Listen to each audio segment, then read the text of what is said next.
अच्छे लोगों के साथ हमेशा बुरा क्यों होता है? गीता में श्री कृष्ण ने दिया है अर्जुन को इसका जवाब। श्री कृष्ण ने अर्जुन को जवाब देते हुए समझाई है, ये बात लोगों को उनके कर्मों का फल हमेशा मिलता है। गीता सार। आपने महसूस किया होगा कि जो लोग अच्छे कर्म करते हैं वो परेशान रहते हैं, वहीं जो बुरे कर्म करते हैं वो खुशी से रह रहे होते हैं।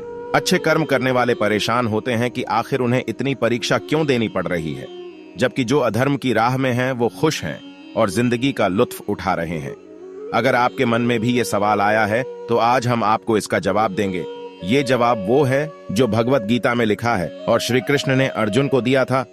भगवत गीता में वर्णित कथा के अनुसार जब भी अर्जुन के मन में कोई दुविधा होती थी तो वो श्री कृष्ण के पास पहुंच जाते थे। एक बार की बात है, अर्जुन ने भगवान श्री कृष्ण के समीप आकर कहा कि वो दुविधा में हैं और इसका जवाब वो श्री कृष्ण से चाहते हैं। श्री कृष्ण ने पूछा कि क्या सवाल है? अर्जुन ने कहा, मुझे ये जानना है कि अच्छे लोगों के साथ हमेशा बुरा ही क्यों होता है, वहीं बुरे लोग खुशहाल दिखते हैं।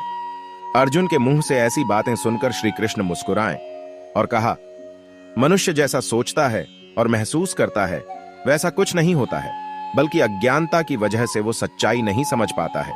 अर्जुन उनकी ये बात समझ नहीं पाए। इसके बाद श्री कृष्ण ने क्या कहा वो जानते हैं। श्री कृष्ण ने अर्जुन से कहा, पार्थ, मैं तुम्हें एक कथा सुनाता हूं, उसे सुनकर तुम समझ जाओगे कि हर प्राणी को उसके कर्म के हिसाब से ही फल मिलता है। प्रकृति हर किसी को अपनी राह चुनने का मौका देती है।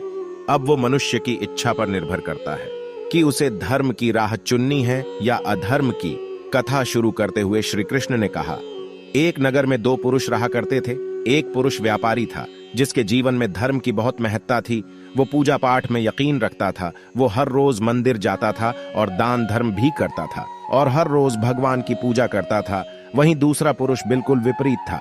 वो हर रोज मंदिर तो जाता था लेकिन पूजा करने नहीं, बल्कि मंदिर के बाहर से जूते चप्पल चुराने। उसे दान और धर्म से कोई लेना देना नहीं था। समय बीतता गया और एक दिन बहुत जोर की बारिश हो रही थी। इस वजह से मंदिर में पुजारी के अलावा कोई नहीं था। ये बात जब दूसरे पुरुष को पता चली तो उसने कहा कि ये सही मौका है मंदिर का धन चुराने का। पंडित से नजर बचाकर उसने मंदिर का सारा धन चुरा लिया। उसी समय धर्म कर्म में विश्वास रखने वाला व्यक्ति भी मंदिर पहुंचा। दुर्भाग्य से मंदिर के पुजारी ने उसे ही चोर समझ लिया और चिल्लाने लगे। वहां लोग एकत्र हो गए और उसे बहुत मारा। किसी तरह वो बचते बचाते वहां से निकला तो दुर्भाग्य ने उसका साथ वहां भी नहीं छोड़ा। मंदिर के बाहर वो एक गाड़ी से टकरा गया और घायल हो गया। फिर वो व्यापारी लंगड़ाते हुए घर जाने लगा तो रास्ते में उसकी मुलाकात उस पुरुष से हुई जिसने मंदिर से धन चुराया था।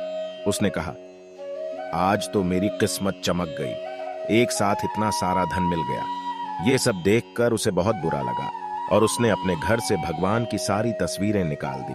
कुछ सालों बाद दोनों पुरुषों की मृत्यु हो गई। मरने के बाद जब दोनों यमराज की सभा में पहुंचे और भले पुरुष ने दूसरे व्यक्ति को देखा तो उसे बहुत गुस्सा आया। उसने क्रोधित होकर यमराज से पूछ ही लिया, मैं तो हमेशा अच्छे कर्म करता था, दान में विश्वास रखता था, उसके बदले जीवन भर मुझे अपमान और दर्द ही मिला और इस व्यक्ति को नोटों से भरी पोटली। आखिर ऐसा भेदभाव क्यों?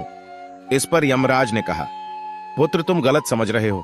जिस दिन तुम्हारी गाड़ी से टक्कर हुई थी वो दिन तुम्हारे जीवन का आखिरी दिन था, परंतु तुम्हारे अच्छे कर्मों की वजह से तुम्हारी मौत सिर्फ एक छोटी से चोट में बदल गई।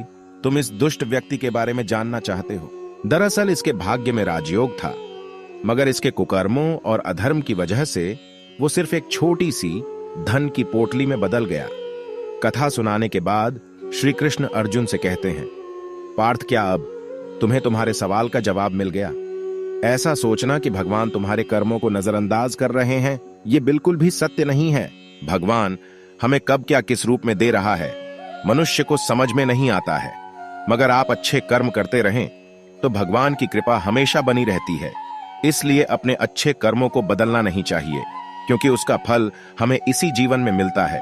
इसलिए मनुष्य का फर्ज है कि वो हमेशा अच्छे कर्म करते रहें, क्योंकि श्री कृष्ण ने गीता में भी बताया है कि किसी के द्वारा किया गया कर्म बेकार नहीं जाता है, चाहे वो अच्छा हो या बुरा।